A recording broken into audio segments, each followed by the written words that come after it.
Mister Arnold جو فلسفے کا استاد تھا علامہ اقبال علیہ رحمہ کا، اس نے ایک کتاب لکھی تھی پریچنگ آف اسلام. تو اس کے اندر اس نے لکھا کہ اسلام پوری دنیا کے اوپر کس طرح پھیل گیا. باقی بھی تو مذاہب تھے لیکن اس تیزی کے ساتھ ایسے نہیں پھیلے جس طرح اسلام پھیلا. تو اس نے کہا کہ من جملہ وجوہات اور ذرائع میں سے ایک ذریعہ اسلام کے پھیلنے کا یہ ہے کہ اسلام میں سے ہر شخص کو یہ حق دیا گیا ہے کہ وہ دین کی تبلیغ کرے اور نیکی کا حکم دے اور برائی سے منع کرے. باقی مذاہب میں ایسا نہیں ہے.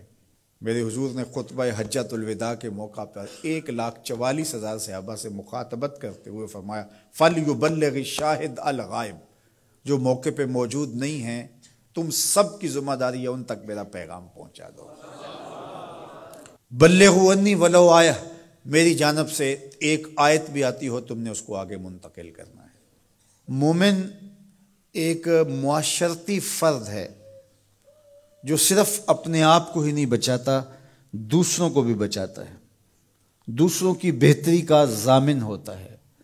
من رعا منکم منکرا فلیغیرہ بیدہ فإن لم یستطع فبلسانہ فإن لم یستطع فبقلبہ وذلک اضعف الایمان. فرمایا تم میں سے اگر کوئی شخص برائی ہوتے دیکھے تو ہاتھ سے منع کرے، اور اگر ہاتھ سے منع نہیں کر سکتا تو زبان سے روکے، اگر زبان سے بھی نہیں روک سکتا تو دل سے برا جانے. وذالک اضعف الایمان، اور یہ کمزور ترین ایمان کی علامت ہے کہ وہ دل سے برا جانے. اسے کم از کم زبان سے منع کرنا چاہیے، کوشش تو ہو کہ ہاتھ سے منع کرے. لیکن آج کل وہ کہتے ہیں جی اب کسی کو کہنے کا زمانہ نہیں رہا.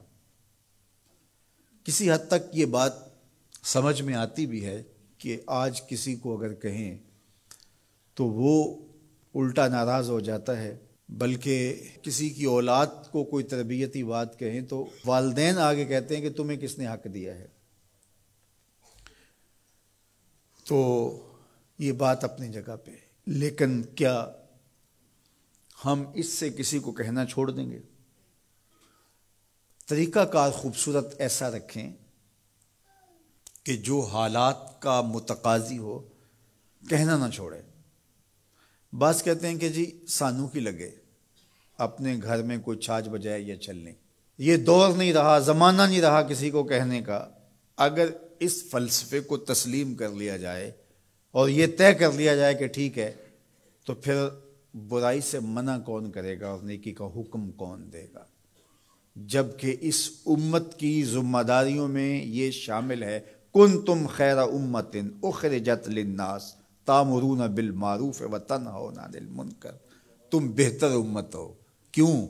اس لیے کہ تم لوگوں کو نیکی کا حکم دیتے ہو، برائی سے منع کرتے ہو. یہ اس امت کی ڈیوٹی ہے، ذمہ داری ہے اس امت کی. یہ امت سوچنے لگی ہے کہ جی یہ دور نہیں رہا. یہی تو دور ہے. جب شر پھیل گئی ہو، جب برائی فروغ پا رہی ہو، تو اب تو ضرورت اور زیادہ بڑھ گئی ہے. جتنا اندھیرا گہرا ہو جائے اتنے ہی تو چراغوں کی ضرورت ہوتی ہے. اور ہم یہ فلسفہ تراش کے اپنے نفس کو مطمئن کر لیا کہ یہ دور نہیں رہا کسی کو کہنے کا.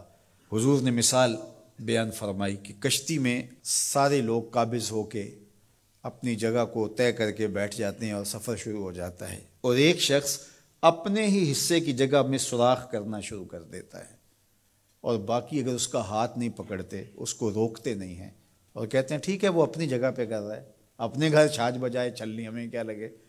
تو تھوڑی دیر کے بعد کشتی ڈوبے گی تو یہ بھی سلامت نہیں رہ پائیں گے. اور اگر اس کا ہاتھ پکڑ لیتے ہیں تو وہ بھی بچے گا اور یہ بھی ڈوبنے سے محفوظ رہیں گے. جب برائی پنپتی ہے، برائی کی نشو و نما ہوتی ہے، تو کیا وہ چنگاریاں ہمارے گھروں کو خاکستر نہیں کرتی ہیں؟